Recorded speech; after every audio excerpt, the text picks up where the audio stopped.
Hello everyone, sparks and spice stories আরেকটা নতুন ব্লগে তোমাদের অনেক অনেক স্বাগত। আজ বিকেলবেলায় চায়ের সাথে একটু ভেজিটেবল চপ খাবার ইচ্ছা গেছে, তাই তারই প্রিপারেশন করছিলাম।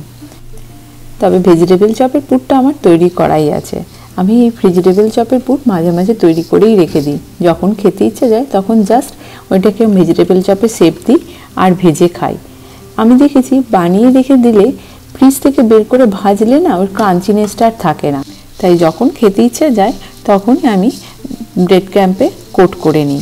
তবে এখানে একটা জিনিস করি, সেটা হচ্ছে পুরটা বানিয়ে যখন আমি ভেজিটেবল চপে শেপ দিই তখন আইদার আমি চালগুড়ি নাইলে অ্যারারুট নাইলে ময়দার আগে ফার্স্ট কোটিং দিয়ে নিই, তারপর আমি অ্যারারুট বা ময়দার গোলায় ওইটাকে ডুবিয়ে তারপর কোটিং করি।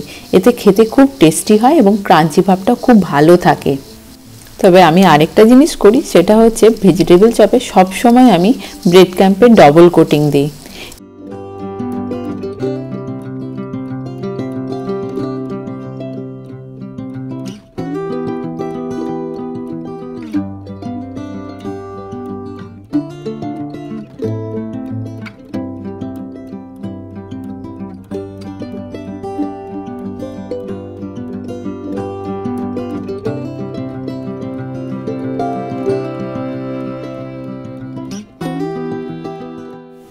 আমার সব ভেজিটেবল চপগুলো তৈরি করাও হয়ে গেছে, এবার শুধু ভাজবো। তাই ভাজার আগে আমি ভাবলাম এদিকে চাটা বসিয়ে দিই, তাহলে একসাথে ভাজাও হবে আর ওদিকে চাও আমার তৈরি হয়ে যাবে।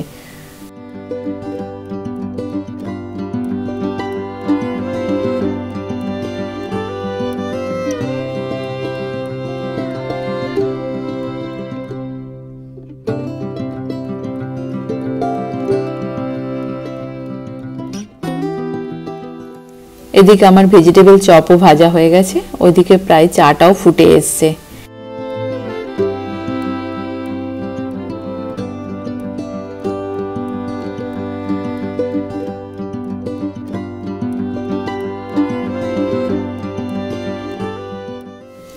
চাটা খেয়ে নিই, কারণ আজকে ডিনারে একটা নতুন জিনিস তৈরি করব, চালের আটার রুটি।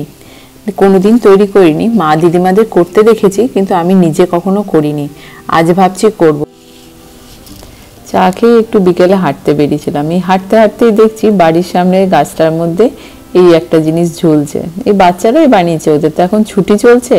এখানে স্কুলের ছুটি চলে এই মে মাসের লাস্ট উইক থেকে আগস্টের ফার্স্ট উইক অবধি।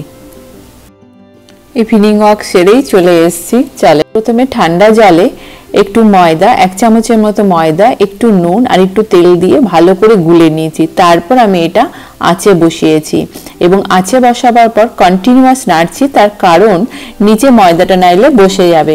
যখন ফুট আসবে তখন আমি চালের গুঁড়িটা এর মধ্যে ঢেলে দেবো। এখানে আমি যে পরিমাণ নিয়েছি তাতে হচ্ছে 1 কাপ চালের গুঁড়ির জন্য 1.5 কাপ জল। এখানে আমি চালের গুঁড়িটা দিয়েছি, দিয়েই আমি এটাকে ঢাকা দিয়েছি সঙ্গে সঙ্গে। এবং এখানে চালের গুঁড়িটা একটুখানি চারদিকে ছড়িয়ে দিচ্ছি, কিন্তু নাড়বো না ভালো করে। এটার মধ্যে আগে যতটা পারি সেদ্ধ হোক।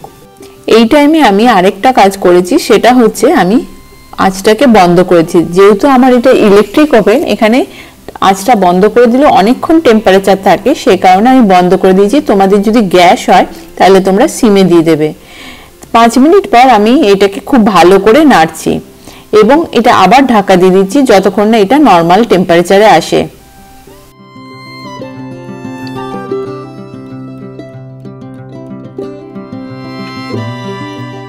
আরো 5 মিনিট পর আমি ঢাকাটা খুলে আবার ভালো করে নাড়ছি।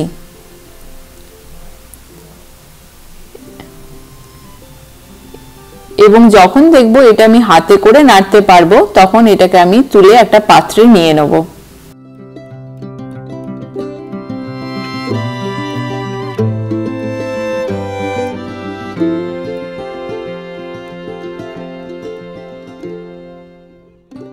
যখন দেখলাম ওই মন্ডটা হাত দেওয়ার মতো, তখন আমি ওটাকে একটা থালায় ঢেলে খুব ভালো করে থেস্তে শুরু করলাম।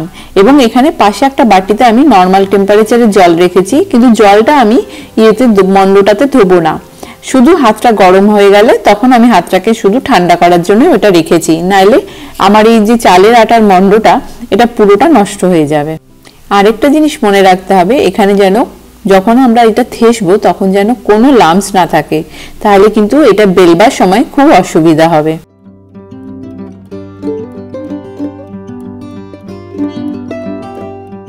যখন থেসা হয়ে যাবে আটা মাখার মতো, তখন ওইটাকে একটা ঠান্ডা ভিজে কাপড়ে ওটা ঢাকা দিয়ে রাখতে হবে এবং অল্প অল্প করে লেচি বানিয়ে রুটির মতো বেলতে হবে। এখানে বেলবার সময় একটা জিনিস মাথায় রাখতে হবে, এতে খুব বেশি চাপ দিয়ে যেন না বেলা হয়। একটা একটা করে বেলতে হবে এবং একটা একটা করে রুটি সেকার মতো করে সেকে নিতে হবে তাওয়ায়, তাহলেই দেখবে নরম তুলতুলে চালের রুটি তৈরি হয়ে যাবে।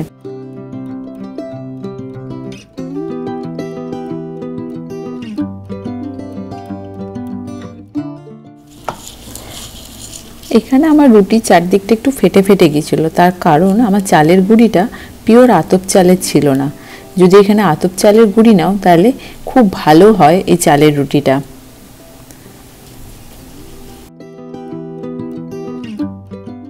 এই চালের রুটি মাংসের সাথে খেতে ভালো লাগে, সে চিকেনই হোক বা মাটন।